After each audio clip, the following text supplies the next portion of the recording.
You know, deep down, every one of us has love inside, this natural human tenderness we're born with.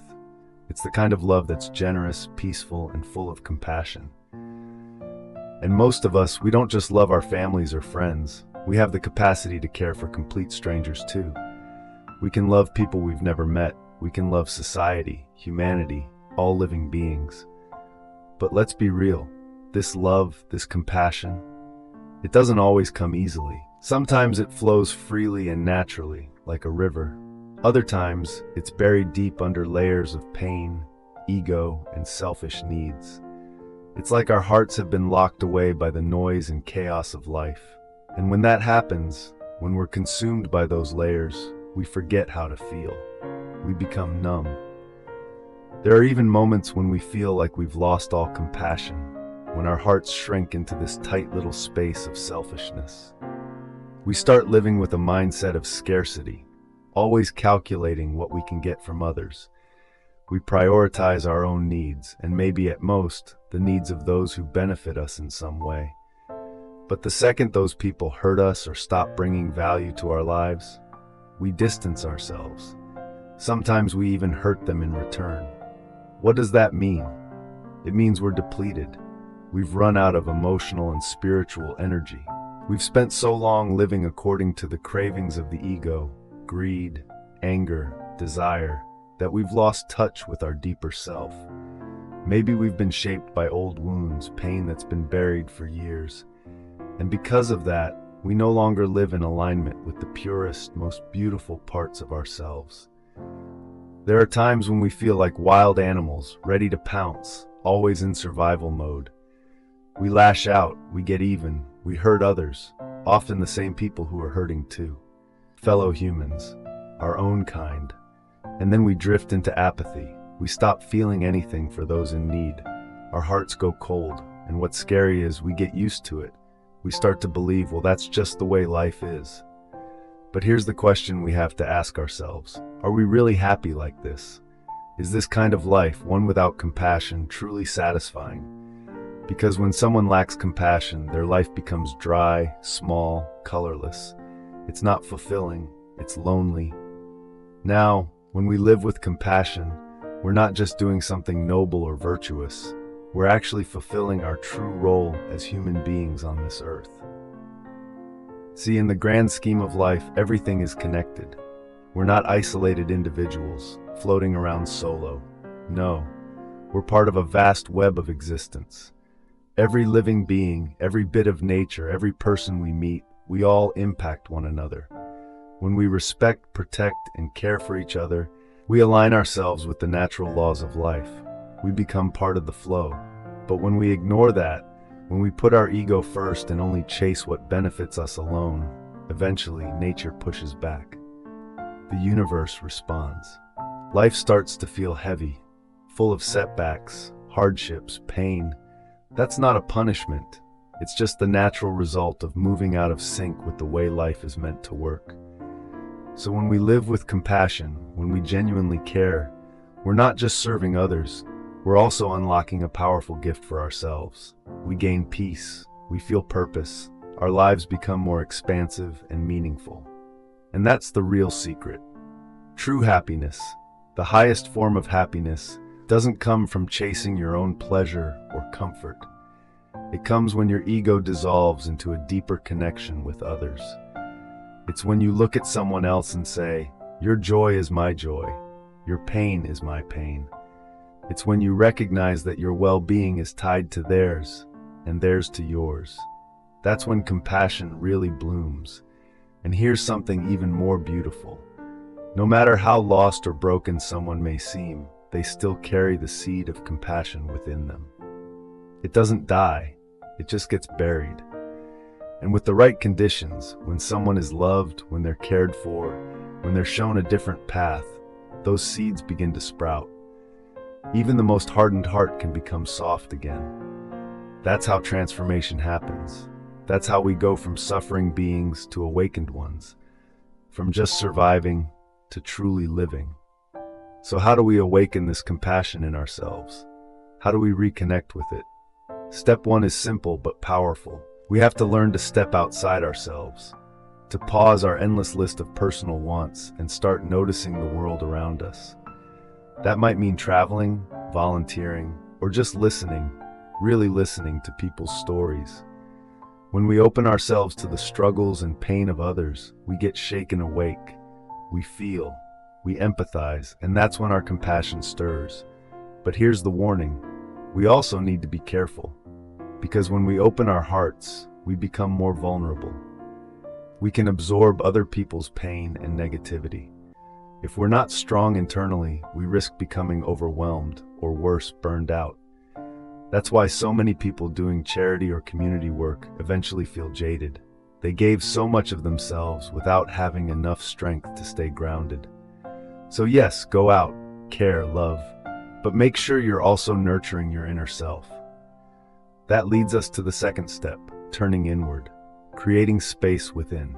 That means slowing down, taking time for spiritual practice, reflection, and rest. Meditation is a powerful tool here. When we sit in stillness, we develop presence, we awaken clarity, and from that clarity, we start to see how interconnected we really are with the world around us. We start to feel grateful, naturally, not because we were told to, but because we see the invisible web of life that holds us. With that gratitude comes care. And when we begin to experience even just a little inner peace, our hearts soften. The ego begins to melt. The anger, greed, and fear, they start to fall away. In that stillness, something magical happens. Compassion is born. And the funny thing, true compassion only comes when we're not obsessed with ourselves anymore. It shows up when the ego takes a back seat, when we stop needing everything to revolve around me. That's what the Buddha meant when he spoke about no self. It's not that you disappear, it's that you become more because you're no longer confined by your own narrow sense of self. But even this inward journey comes with its own traps. As we meditate or practice mindfulness, we might fall into the comfort of solitude. We might enjoy the peace so much that we never want to come out again. We avoid people. We avoid helping. We retreat. That's not the goal. The goal is to use your inner peace to serve, to love more deeply, to connect. Peace without compassion is just another escape. So the real challenge is, how can we go within, cultivate peace, and then bring it outward? How can we be still and active, reflective and engaged? As poet Nguyen Du once said, let the warmth inside bring light outside. Or as the Buddha taught, heal yourself first, and then help heal the world. If you feel like you've run out of compassion, if you can't seem to love the people around you anymore, even your closest family, start by coming home to yourself. Don't force it. Don't judge yourself. Just return to a place of stillness. Rebuild your own peace first. Because once you have that, compassion will follow. And that's exactly why we've created this video series. Let love remain. Our whole purpose is to support your inner journey, so together we can all reconnect to what really matters. Thank you for listening, for opening your heart, and for walking this path with us. So now that we understand the importance of reconnecting with compassion, of finding our way back to that pure, loving space inside, the next question is, what does that look like in daily life? It's one thing to talk about compassion. It's another to live it. And living it, really living it, means we have to start noticing the small things. The moments when our ego wants to lash out. The moments when it's easier to turn away than to lean in. Maybe someone cuts you off in traffic, or a coworker is rude, or a friend says something that stings. These are the little tests, the little invitations from life, asking, can you still choose kindness? When we live with compassion, we're not pretending that life is always easy. We're not ignoring pain or conflict, but we are choosing to respond differently, more gently, more openly. And you'll notice something fascinating when you start living this way. Compassion grows. It multiplies. The more you offer it, the more you feel it. The more you practice it, the more natural it becomes. It's like training a muscle. At first, it's uncomfortable. but then it becomes part of you, and there's this quiet power in it. Because compassion doesn't just change how we treat others, it changes how we treat ourselves. You know those moments when you feel like a failure, when you fall short, when you mess up and that voice in your head starts screaming, "Why did you do that?" Yeah, compassion matters there too. Can you forgive yourself? Can you give yourself a second chance? Because real compassion isn't one-sided. It flows both ways, outward and inward. Now this journey back to compassion, it's not linear. Some days your heart will feel wide open. Other days you might feel closed off, tired, or numb again. That's okay. That's human. What matters is that you keep returning to the practice. And speaking of practice, one of the most powerful ways to deepen compassion is to observe suffering without turning away. Sometimes we're so overwhelmed by our own lives that we don't want to see more pain. We scroll past the tough headlines. We avoid eye contact with people in need. We numb ourselves with entertainment, distractions, busyness. But if we want to awaken compassion, we have to be willing to face suffering, not with fear, but with presence. That's why it helps to expose ourselves to different realities. Go out, witness lives that are different from your own. Sit with someone who's struggling, hear their story, let it affect you. You might cry, you might feel heavy, but that's good. That's the heart waking up. And if you ever find yourself feeling overwhelmed by the suffering in the world, if you wonder, how can I carry all this? Remember, you don't have to carry it all alone. You're not here to save the world by yourself. You're here to care, to contribute what you can, and to stay human in a world that sometimes forgets how. Now let's talk about boundaries. Because yes, compassion is powerful, but it also needs to be protected. It's not about letting others walk all over you. It's not about ignoring your own needs. Compassion doesn't mean burning out or becoming someone's emotional punching bag. It means showing up with presence, not perfection. It means helping from a place of balance, not obligation. And when you do give from a full heart. That's why inner work is so essential. When your heart is full, you give without resentment. But if you're running on empty, giving can become draining, even harmful. That's why, if you want to truly serve others, you have to take care of yourself too. That care can look like meditation, or journaling, or long walks in nature. It can mean getting enough sleep, saying no when you need to, spending time with people who uplift you. All these practices refill your cup, so you can pour out again with love. And here's the deeper truth. Real compassion isn't something you do once in a while. It's something you become. It's a way of existing, a lens you view the world through. It's when your first instinct is no longer to judge, but to understand. When your default reaction is no longer frustration, but empathy. That doesn't mean you'll never get angry or frustrated. Of course you will. We all do.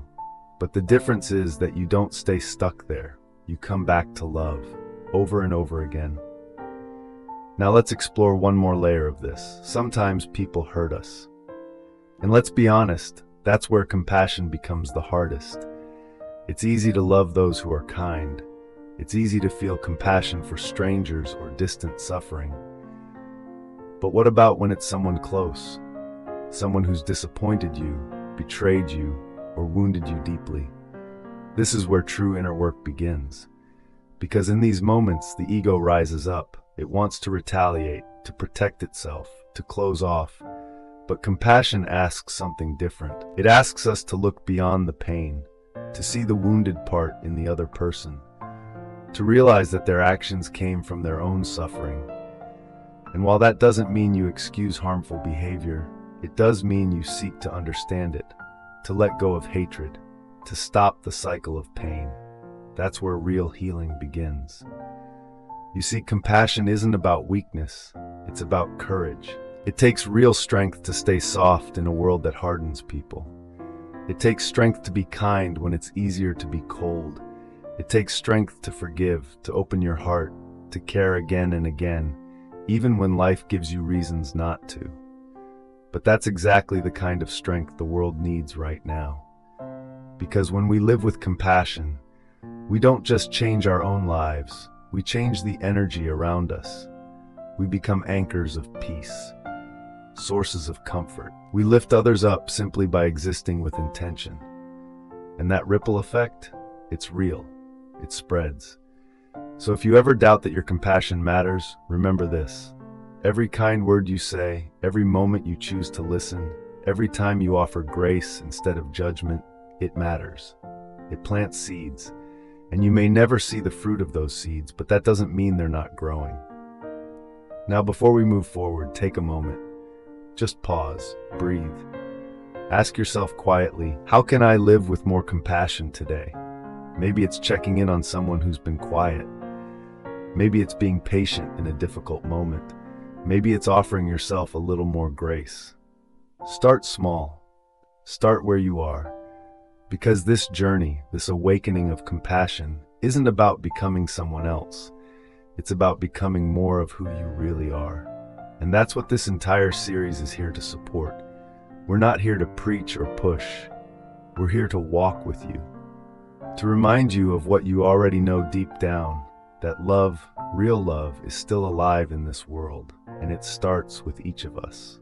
So now that we've talked about how compassion begins within, how it awakens, how it flows, and how it sometimes falters, let's take a moment to really look at what it means to sustain it. Because living with compassion isn't just a spark, it's a fire you have to keep alive. And the truth is, that fire can fade if we're not mindful. Even the most well-intentioned person can lose their way if they don't continue to nurture their inner world. There's something we don't often talk about. Even people who devote their lives to helping others, healers, volunteers, teachers, spiritual guides, can lose their sense of compassion. Not because they're bad, but because they get exhausted, drained, pulled into other people's suffering without protecting their own light. And that's why this path requires not just heart, but wisdom. You have to understand your limits, know when to give and when to rest, know when to speak and when to listen, know when to show up for the world and when to come back to your own center. Because if your compassion doesn't include yourself, it's incomplete. So let's talk about a few ways to protect and grow that compassion within you. One of the most powerful tools you have is awareness, conscious presence, being awake to each moment. When you practice mindfulness regularly, whether through meditation, breath work, or simply slowing down, you begin to notice the ways your ego tries to dominate your experience. You notice when resentment creeps in, when judgment takes over, when impatience flares up. But with mindfulness, you catch it. And in that moment of catching it, you get to choose differently. You get to breathe, soften, and return to compassion. It's in that tiny pause between reaction and response where the magic happens. That's where your true power lives. And as you deepen this practice, something beautiful unfolds. You start to see the world differently. You start to notice the threads that connect you to everyone and everything around you. You realize that you're not separate, that your pain isn't just yours, and neither is your joy. You begin to live from a place of inner being, and from that space, kindness becomes natural.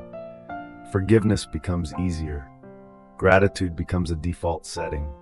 Now, sometimes people ask, what if I don't feel anything anymore? What if I've gone numb? That numbness, it's not the absence of compassion. It's a signal. It's your heart's way of saying, I've carried too much without rest. I've been too strong for too long. So if you're feeling that, don't panic. Don't judge yourself. Just slow down. Gently come back to yourself. Even a small moment of silence, a walk in nature, a breath of fresh air, it can begin to thaw the ice. Sometimes we need to stop saving the world for a moment so we can save ourselves. Because when you return to your own center, even for a few minutes a day, you start to hear that quiet voice again, the one that says, I still care, I still want to help, I still love. And from that place, you rise. Let's be honest, the world doesn't always reward compassion. It often praises power, ambition, productivity. It tells us to compete, to win, to toughen up. But here's the truth: being kind is not weakness. Being soft is not naive. Compassion is a radical act in a world that often forgets how to feel. It takes guts to open your heart. It takes strength to keep it open when others shut theirs. And it takes courage to live gently in a world that sometimes feels hard. But if more of us chose that courage, chose to love even when it's hard, this world would shift. Slowly but surely. And that's why we're here. That's why we created this video series, to remind you over and over again that compassion is still possible, that love still matters, that even when things seem dark, there's a light inside you that hasn't gone out. We believe in that light. We believe in you. So here's our invitation. Let this be more than a video. Let this be a seed, a small spark inside your chest. Water it, protect it, let it grow. And then, when you're ready, share it. Not by preaching, not by forcing, but just by being, by living with presence, by treating each person you meet as someone worthy of kindness, by offering a smile, by choosing patience, by listening more than speaking, by slowing down, by showing up. These are not small things, they are sacred. Because in a world full of noise, to live with compassion is a quiet revolution. So if you're feeling tired, just remember, you're not alone. Every act of kindness, every moment of compassion adds to the collective healing of this planet. It matters. Let me say that again. It matters. You matter. Your love matters. And the beautiful thing is, when we live this way, when we carry compassion like a torch through our days, we don't just heal the world, we heal ourselves. Because what we give, we receive. The more you give love, the more love you feel. The more you forgive, the lighter you become. The more you care, the more alive you are. So let's choose that life.